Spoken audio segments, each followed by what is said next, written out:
চাকরি হবার পর প্রথম মাসের বেতন এনে ভাবলাম মাকে দিব, কারণ মাই কঠোর মেহনত করে আমায় পড়াশোনা করিয়েছেন।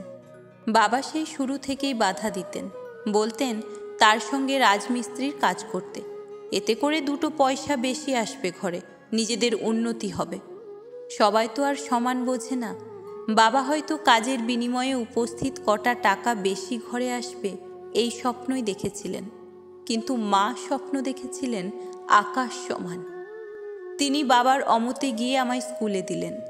মায়ের গয়নাগাটি, নানার দেওয়া সামান্য টাকা, এসব বেচে দিয়ে যা টাকা এলো তা বাড়িয়ে বলিয়ে যা হয়েছিল তা আমার পড়াশোনার পেছনে ঢাললেন। মাধ্যমিক পর্যন্ত মার কাছ থেকে খরচ নিতে হতো আমার। উচ্চ মাধ্যমিকের সময় টিউশন পেয়ে গেলাম, নিজের খরচ নিজেই চালাতে পারতাম তখন। বিশ্ববিদ্যালয়ে চান্স হওয়ার পর মাকে মাস শেষে 1000-2 দিতে পারতাম। পড়াশোনা শেষ হবার পর চাকরি হলো, প্রথম মাসের বেতন পেলাম। এই বেতন আজ মার হাতে তুলে দিব বলে মাকে খুঁজতে গিয়ে দেখি মা পুকুর ঘাটে কলসি ভরে পানি তুলছে। মার হাত থেকে কলসি নিয়ে খানিক দূরে সেই কলসি সরিয়ে রেখে তারপর বললাম, চোখ বন্ধ করো তো একটু মা। মা অবাক হলো। মার সঙ্গে কখনোই আমি এরকম রসিকতা করিনি, এই জন্যই অবাক হয়েছে। মা বলল, কেন, চোখ বন্ধ করলে কি হবে? আমি বললাম, করে দেখো না কি হয়, ভালো কিছুই হবে হয়তো। মা চোখের পাতা বন্ধ করল। এবার মায়ের ডান হাত টেনে নিয়ে সেই হাতে টাকা ভর্তি হলুদ খামটা মুঠোতে পুরে দিয়ে বললাম, আরও 3 মিনিট পর চোখ খুলে দেখবে এটা কি। বলে আমি কলসি নিয়ে ঘরে চলে এলাম। মিনিট কয়েক পর মাও এলো। মায়ের চোখ জলে ভেজা। আমি জানি এটা দুঃখের জল না, সুখের জল। নিজের পরিশ্রমের সার্থকতার পর যে মনে মনে আনন্দ হয়, সেই আনন্দের জল। মা ঘরে এসে বলল, এই টাকা দিয়ে আমি কি করব মহিন? আমাকে 10 টাকা না দিলেও আমি খুশি, তুই এই টাকা নিয়ে তোর বাপকে দে। আমার রাগ লাগলো। আমি বললাম, বাবাকে দিব কেন? তিনি তো আমায় রাজমিস্ত্রির কাজে লাগিয়ে দিতে চেয়েছিলেন। মা হাসলেন, বললেন, সহজ সরল মানুষেরা ভবিষ্যতের কথা চিন্তা করে না। তারা বর্তমান নিয়েই বেশি ব্যস্ত থাকে, উদ্বিগ্ন থাকে। তাছাড়া আমাদের অবস্থাও তো তেমন ভালো ছিল না। তোর বাপ একা উপার্জন করত, একা এই সংসারের বোঝা টানতে হতো তাকে। নিজের কাঁধের ভার হয়তো লাঘব করতে চেয়েছিল সে। আমি কোনো কথা বলি না, চুপ হয়ে থাকি। মা বলেন, তোর বাপের পাঞ্জাবিটা পুরনো হয়ে গেছে, ছিঁড়ে গেছে এক জায়গায়।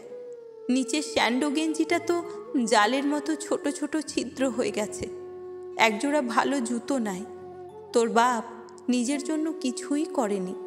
হয়তো তোর পড়াশোনার পেছনে তেমন খরচ করেনি, কিন্তু টাকা পয়সা উপার্জন করে যে কিছু ক্ষেত খামার করেছে, ঘরটা বেঁধেছে, তা তো তোর জন্যই রে বাবা। তার নিজের জন্য কিছুই করেনি। বাবারা এমনই রে, মায়েরাও। সন্তান হবার পর তারা আর নিজেদের নিয়ে ভাবে না, নিজেদের সুখের জন্য, শখের জন্য কিচ্ছু করে না। যা করে তা নিজেদের সন্তানের জন্য। এর প্রমাণ তো তোর বাবাই। সে কি ইচ্ছে করলে তার উপার্জিত দিয়ে একটা ভালো জামা, গেঞ্জি, জুতো কিনতে পারতো না? নিশ্চয়ই পারতো, কিন্তু কেনেনি। এইসব টাকা দিয়ে জমি কিনেছে, ঘর করেছে, তা তোর জন্যই রে বাবা, তার নিজের জন্য না। মার কথা আমার ভালো লাগলো।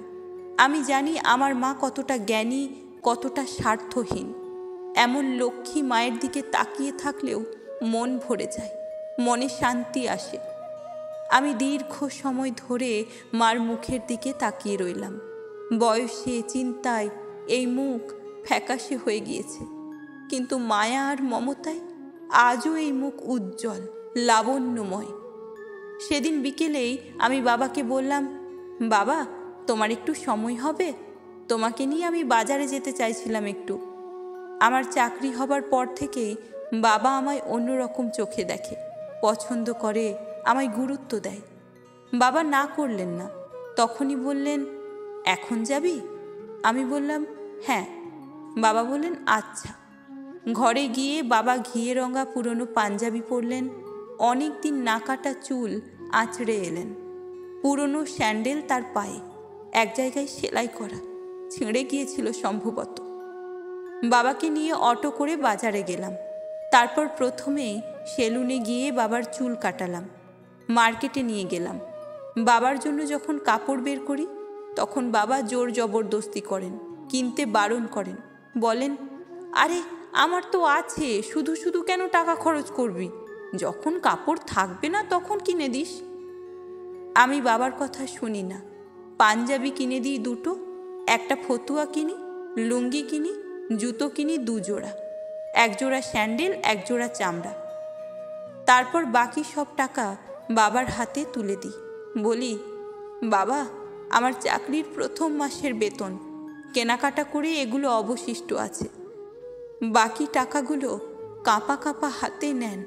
আমার সামনেই দোকানির কাছ থেকে শাড়ি নেন, জলপাই রঙা শাড়ি, খয়েরি আঁচল। জুতো নেন মেয়েদের, চামড়ার জুতো। মাথায় দেওয়ার সুগন্ধি তেল নেন, সাবান নেন। শেষে ফেরার সময় বেশি করে মিষ্টি নেন। বাড়ি ফিরে মাকে তিনি নিজ হাতে উপহার দেন। নিজে নতুন পাঞ্জাবি, লুঙ্গি আর চামড়ার জুতো পরে পাড়া প্রতিবেশীদের ঘরে মিষ্টি বিলাতে যান। জনে জনে বলে বেড়ান, আর যাই করো, বাচ্চা কাচ্চার পড়াশোনা ঠিক রাখো, পড়াশোনা করাইও। বাপ মায়ের সম্পদ হইল তাদের সন্তান, আর সন্তানের সম্পদ হইল তাদের শিক্ষা দীক্ষা। আমার বড় ভালো লাগে বাবার এসব পাগলামি দেখতে। আনন্দে চোখ ভিজে উঠে বারবার। সময় যাচ্ছে, চাকরি হয়েছে অনেক দিন, বাড়ি থাকতে পারি না, চাকরির সুবাদে দূরে থাকতে হয়। বাবাকে বলি আমার এখানে এসে থাকতে। বাবা আসে না, বলেন গ্রামের মানুষগুলো কম বোঝে, শিক্ষা দীক্ষার প্রতি এদের মনোযোগ কম। আমি যদি বাড়ি থেকে চলে যাই তবে এদের শিক্ষা দীক্ষার কথা বলবে কে? আমি এসব শুনে হাসি। মা ফোন করে বলেন, তোর বাপ ইদানিং যা কাণ্ড করে। আমি জিজ্ঞেস করি, কি করে? মা বলেন, নিজের কাজকর্ম রেখে মানুষের কাজকর্ম করে বেড়ায়। কেউ তার বাচ্চাকে কাজে লাগালে সে গিয়ে বলে, আমি কাজ করে দিই, তোমার ছেলে পড়ুক গিয়ে। তারপর তোর বাবা কাজে লেগে পড়ে। শুনে আমার হাসি পায়, আনন্দ হয়। সে যে কি অসীম আনন্দ, বোঝাবো কি করে?